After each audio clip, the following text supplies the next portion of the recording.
Ukraine has received over 144,000 appeals from Russian families trying to locate soldiers missing in action. According to Ukraine's coordination headquarters for the treatment of prisoners of war, in October alone, the project confirmed 159 Russian invaders held in captivity, including not only Russian nationals but also citizens of Egypt, Kazakhstan, Uzbekistan and Belarus.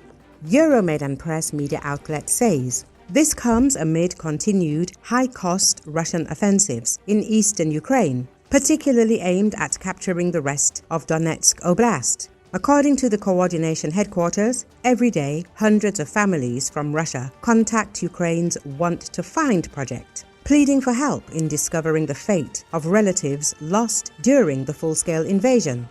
The HQ says a total of 144,138 appeals have been submitted so far.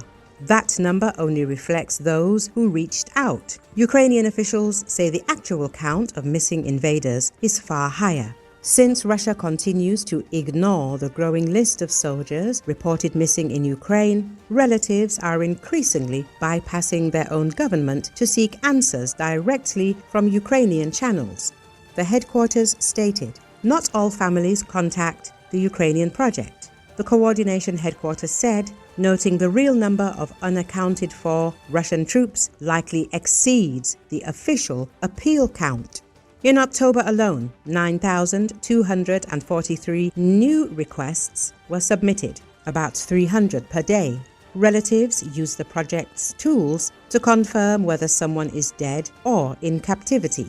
Those confirmations allow them to pressure Russian authorities to conduct exchanges, the report noted. Euromaidan Press recalls. Since its launch in January 2024, Want to Find has verified the captivity of 3,017 Russian troops, with 1,922 of them already exchanged for Ukrainian defenders. However, many more Russian prisoners remain in Ukrainian custody. The coordination headquarters said, in October 2025 alone, Ukraine confirmed the presence of 159 Russian invaders in captivity, all listed after appeals from their relatives. Among these were not only Russian citizens, but also individuals from Egypt, Kazakhstan, Uzbekistan, and Belarus. This aligns with earlier reports from the Ukrainian project Want to Live, which said Russia continues to rely on foreign mercenaries to sustain its war against Ukraine. Only 2% of the prisoners confirmed in October had higher education. Over half, 53%, had completed only secondary school, while some never progressed beyond primary education. Ukrainian officials say this education profile reflects deliberate recruitment by Russia's Ministry of Defense, which targets undereducated individuals who are easier to coerce into contracts. Euromaidan Press reports. As for why these men chose to fight, just 3 named patriotism as their motive. The most common reason, cited by 42%, was money. Another 25% said they joined to avoid criminal charges or to clear previous convictions.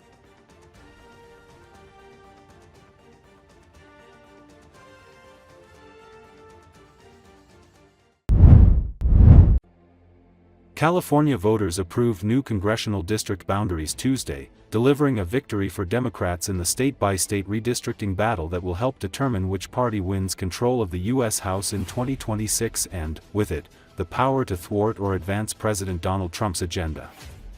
It's a victory for the people of the state of and the United States of America, California Governor Gavin Newsom said. According to Associated Press, the approval of Proposition 50 gives Democrats a shot at winning as many as 5 additional seats, just enough to blunt Texas Republicans' move to redraw their own maps to pick up 5 GOP seats at Trump's urging. Texas' move and California's response have kicked off a flurry of redistricting efforts around the country, with Republican states appearing to have an edge. Deeply blue California is Democrats' best opportunity to make up seats.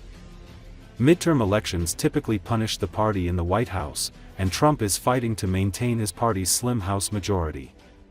Republicans hold 219 seats to Democrats' 213. No crowns, no thrones, no kings, Newsom said. That's what this victory represents.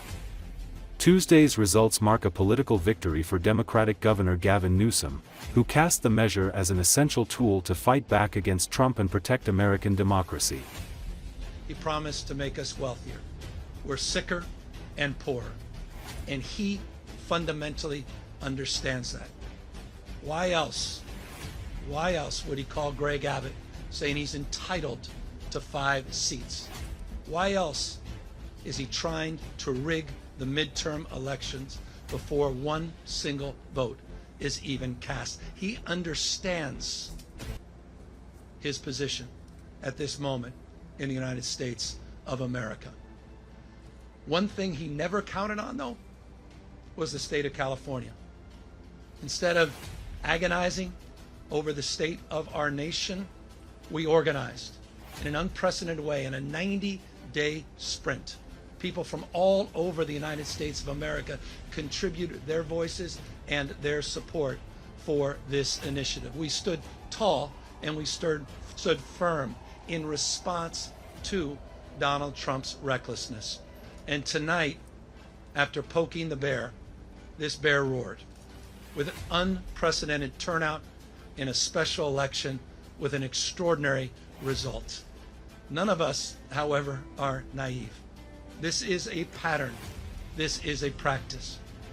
Donald Trump's efforts to rig the midterm election continue to this day. And I'll reinforce that in just a moment. You're seeing him take action all across this country, not just in Texas. You saw what they were successfully able to do in Missouri, what they did in North Carolina, what they're trying to do in Indiana, and inevitably in Florida. They are not screwing around. In June of this year, we saw 4,000 National Guard federalized in the state of California. We saw 700 active duty Marines not sent overseas, but sent to the second largest city in the United States of America to militarize our streets. We said in June this was a preview of things to come. What more evidence do you need than what happened in Washington, D.C., what's happening up in Portland, cities like Chicago?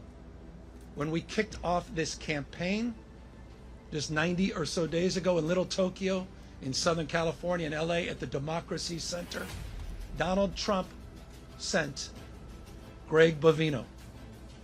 He sent his private police force that increasingly appears to have taken an oath of office to Donald Trump, not to the Constitution of the United States. He sent them to our kickoff rally to chill free expression, to chill free speech, to intimidate people from participating.